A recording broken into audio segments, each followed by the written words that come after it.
That shot is just as crazy as it looks. And that was actually filmed on the GoPro, a Mission 1 specifically, the latest model from GoPro. In my shop, I build stuff. I'm a woodworker, I'm a backyard enthusiast, a dad. Whatever I feel like tackling that day and recording is what ends up on my channel. But out of all that, I am not really a camera guy. But I needed to find out for myself if this 1-inch sensor and the 960 frames extreme slow motion has any business being in a workshop. So I bought it and I tested it. This is the GoPro Mission 1 Pro, and from this point forward, I'm setting it up right next to my regular camera because part of this test is whether it can actually work as a narration camera as well as a action camera. So you're going to be bouncing between both throughout this video. So my regular camera, my A cam, let's say, and my B cam. But quickly before I change the video, I need to highlight some features on this camera. So it has really big buttons. I really like, it's a little bit heavier than most action cameras. If you're started with GoPro like most people did, you can tell the difference on this camera, but let's set it up now. Quick note, before we get into it, this video isn't sponsored by GoPro in any way. There was no deal, there was nobody asking me to make this video. I bought this camera with my own money and I tested it for myself. And you're getting the raw, honest truth on exactly what I think about an action camera in a workshop. I'm not gonna read you a spec sheet, honestly, because I don't know or understand half the things that are coming on this camera or coming with the features, that is.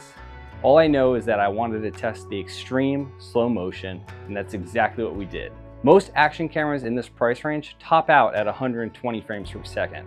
This thing does 240 frames continuously, and then it stacks this 960 frames extreme slow motion or like burst mode on top. Whether any of that actually matters in a real shop setting, that's what I wanted to find out.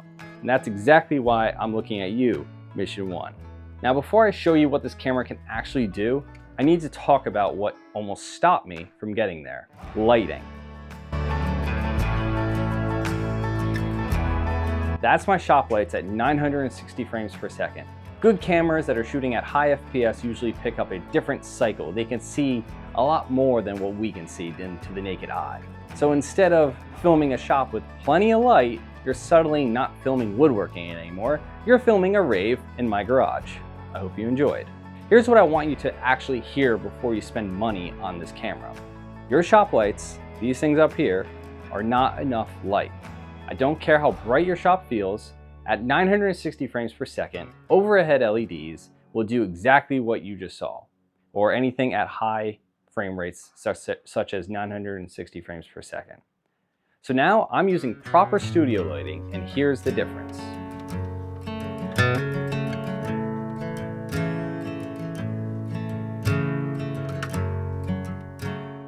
It's better, but then I took it outside and natural light with no setup, just daylight.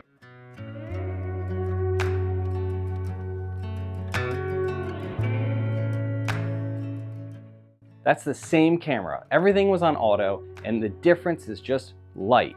If you have natural light available, this camera is a completely different animal. With the right light or natural light, here's what this camera can actually do and how it can be extremely beneficial in a workshop.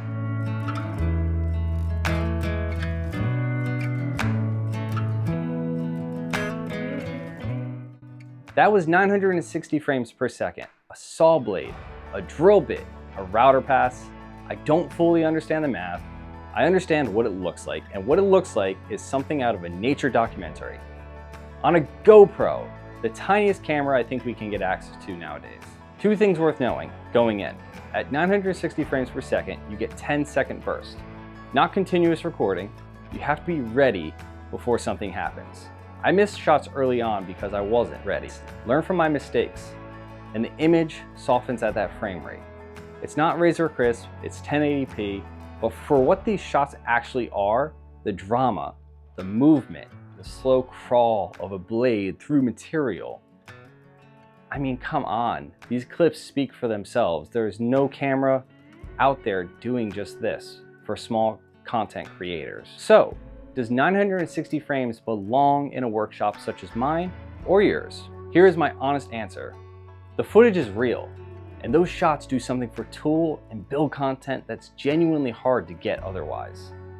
Everything comes with a price, And this action camera, for instance, is right around $700.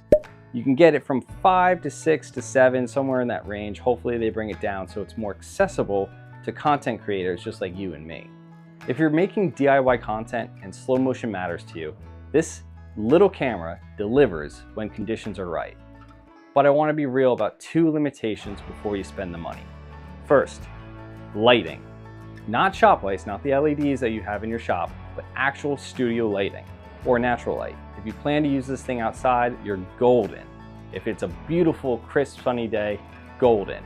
But I will share with you some of the clips that didn't do so well in lighting.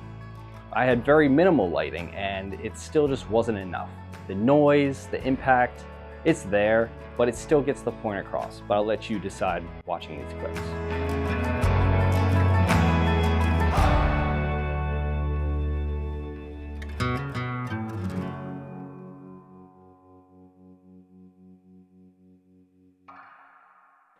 "960 frames per second is going to fight you the entire way." The second biggest thing or limitation was the focus distance. You cannot get close with this camera. And in a shop setting, that stings, because detail shots are some of the best shots that you can get nowadays. And bit contact, the blade teeth, joinery, this camera will keep everything at a distance. I believe the measurement is 24 millimeters. Or something of hand length like this. It's pretty far how far you have to be to get a crisp, clean shot. But for DIY content where the details tell the story, that's a real trade-off you need to know about. For the right setup, this camera belongs. For the average DIY creator just getting started, I don't think it's quite there yet. And yes, some of what you just watched was me talking directly into the Mission 1 Pro. Make of that what you will. Remember, I have studio lighting. We're not using shop lighting. I will intermingle some regular shots with the shop lighting into these clips, but that is entirely your opinion on whether this is a shop camera or just an action camera. But my honest verdict from a guy or a dad, a DIY guy, tool reviewer, whatever you want to call me nowadays, who has absolutely no business reviewing a camera. I'm super interested to hear, what are you filming your builds with? Drop it below in the comment section. I'm genuinely curious what people are running.